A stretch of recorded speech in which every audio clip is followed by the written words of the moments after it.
Bismillahirrahmanirrahim. Assalamualaikum warahmatullahi wabarakatuh. Perkenalkan, nama saya Rasdi Adungka, Fakultas Teknologi Industri Pertanian Angkatan 2020.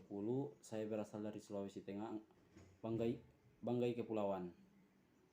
Di sini saya akan memaparkan makalah kami tentang minyak kelapa sawit. Sebelum saya menjelaskan tentang minyak kelapa sawit, terlebih dahulu saya akan menjelaskan sejarah kelapa sawit, di mana sejarah kelapa sawit itu berasal dari Afrika yang dibawa oleh tentara Belanda, di mana beliau membawa 4 biji bibit kelapa sawit, kemudian ditanam di kebun raya Bogor pada tahun 1848. Namun setelah dicoba untuk ditanam di beberapa tempat, ternyata kelapa sawit dapat tumbuh subur di tanah Indonesia. Pada tahun 1910 sudah mulai banyak kelapa sawit yang ditanam di Indonesia, khususnya di daerah Sumatera. Perkebunan kelapa sawit pertama di Indonesia berada di pantai timur Sumatera, yakni Deli dan Aceh, di mana total luas lahan perkebunannya sekitar 5.123 hektar. Pada tahun 1919, Indonesia sudah mulai bisa mengekspor hasil minyak kelapa sawit ke negara-negara Eropa dengan jumlah sekitar 576 ton. Kemudian baru pada tahun 1923 Indonesia mampu mengekspor minyak inti sawit sekitar 850 ton. Pada masa penjajahan Belanda, perkembangan perkebunan kelapa sawit Indonesia tumbuh pesat. Mungkin hanya itu yang dapat saya sampaikan dalam bagian sejarah kelapa sawit. Kemudian saya akan melanjutkan ke bagian bab 2, yakni tentang penjelasan atau pembahasan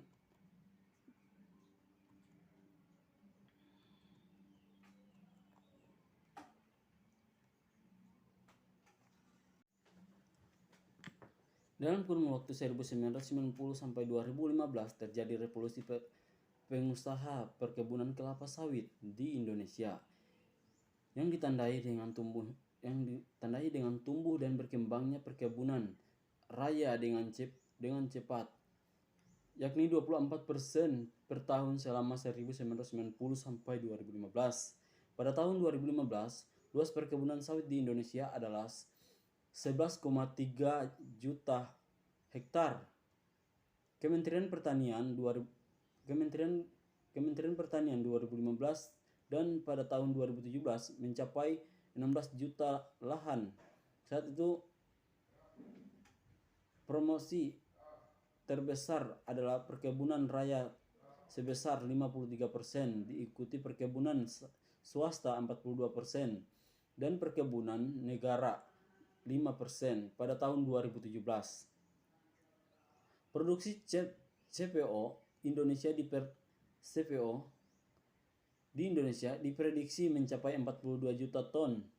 Perkembangan industri minyak sawit Indonesia yang berkembang cepat tersebut telah menarik perhatian masyarakat dunia, khususnya produsen minyak nabati utama dunia. Indonesia menjadi negara produsen minyak sawit terbesar dunia sejak 2006. Pada tahun 2016 Indonesia berhasil mengguling Malaysia. Produksi CPO Indonesia telah mencapai 53,4% dari total CPO dunia, sedangkan Malaysia memiliki pangsa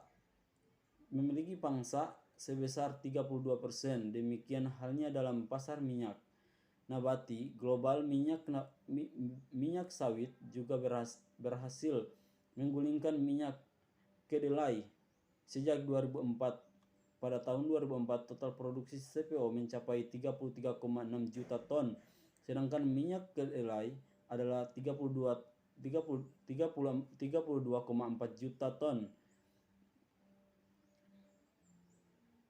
Pada tahun 2016, produksi CPO dunia mencapai 40% dari total nabati utama dunia, sedangkan minyak kedelai memiliki pangsa sebesar 33,18%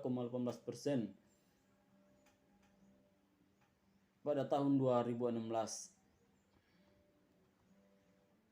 Peningkatan kecepatan pangsa minyak sawit dalam pasar minyak nabati dunia telah menarungi dinamika persaingan antara minyak nabati, termasuk bentuk kampanye negatif hitam terhadap minyak sawit. Selain itu, aspek keberlanjutan perkebunan kelapa sawit mendapat sorotan.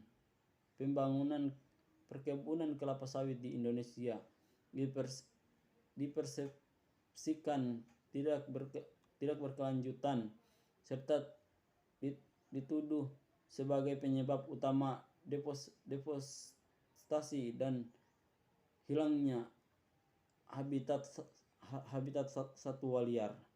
Demikian yang dapat saya sampaikan. Wassalamualaikum warahmatullahi wabarakatuh. Assalamualaikum warahmatullahi wabarakatuh. Perkenalkan, nama saya Muklis Mulyadin, Prodi Teknologi Industri Pertanian angkatan 2020. Di sini saya akan menjelaskan produksi minyak kelapa sawit di Indonesia. Pada awalnya, total produksi minyak kelapa sawit di Indonesia didominasi oleh perkebunan negara. Namun sejak 1994, proporsi perkebunan rakyat dan perkebunan swasta mulai mengalami peningkatan jumlah produksi. Jika dilihat secara umum, total produksi minyak kelapa sawit di Indonesia terus mengalami peningkatan. Dari gambar 4.2 di bawah bisa kita lihat perkembangan produksi minyak kelapa sawit di Indonesia berdasarkan status pengusahanya. Mulai dari tahun 1980 sampai dengan tahun 2018. Jika kita bandingkan di antara ketiga status kepemilikan lahan perkebunan kelapa sawit berdasarkan data di atas, saat ini jumlah produksi minyak kelapa sawit perkebunan swasta PBS memang lebih unggul dibandingkan dengan jumlah produksi perkebunan rakyat atau singkatan PR. Dan perkebunan negara PBN. Dengan begitu dapat disimpulkan bahwasannya perkebunan swasta kelapa sawit di Indonesia memiliki kontribusi yang sangat besar dalam pembangunan perekonomian di Indonesia.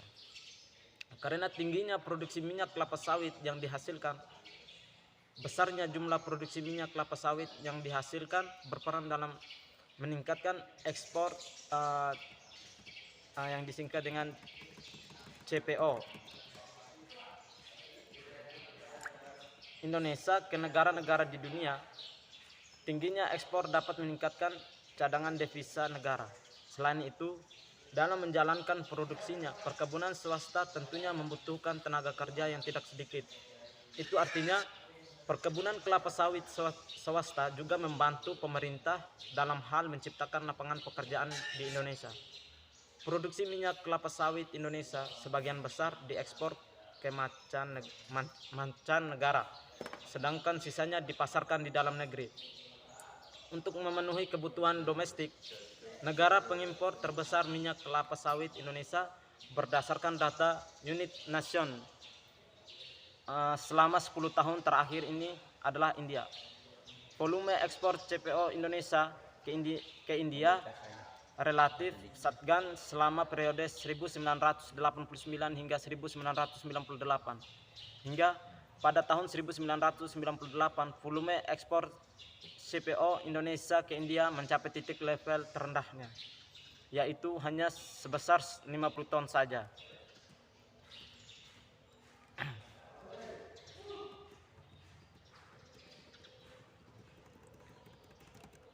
Hal terbesar dikarenakan telah terjadinya krisis ekonomi yang 64 dialami Indonesia. Pada saat itu, pemerintah Indonesia memberlakukan kebijakan untuk pembatasan ekspor CPO dalam rangka memproteksi ketersediaan CPO untuk memenuhi kebutuhan dalam negeri. Setelah melewati krisis ekonomi, volume ekspor minyak kelapa sawit Indonesia ke India terus mengalami peningkatan hingga saat ini. Peningkatan volume ekspor CPO disebut juga disebabkan pemerintah Indonesia lebih memfokuskan untuk mengekspornya ke pasar Asia. Karena adanya black camping CPO di pasar Eropa, jumlah ekspor CPO Indonesia ke Belanda mengalami tren meningkat selama periode 1985 hingga 2017. Berbeda halnya dengan India. Sejak dekade awal Belanda sudah mengimpor minyak kelapa sawit Indonesia dalam jumlah yang cukup besar. Bahkan lebih besar dari jumlah impor yang dilakukan oleh India. Namun pada tahun 1999, ekspor CPO Indonesia ke India mulai mengalami peningkatan. Jumlah ekspor CPO Indonesia ke Belanda dari tahun ke tahun bisa dikatakan cukup stabil jika dibandingkan dengan India. Selanjutnya, bab 3 penutup. Kesimpulan dari makalah di atas dapat disimpulkan bahwa minyak sawit dan sistem produksi yang berlangsung harus senantiasa dilakukan.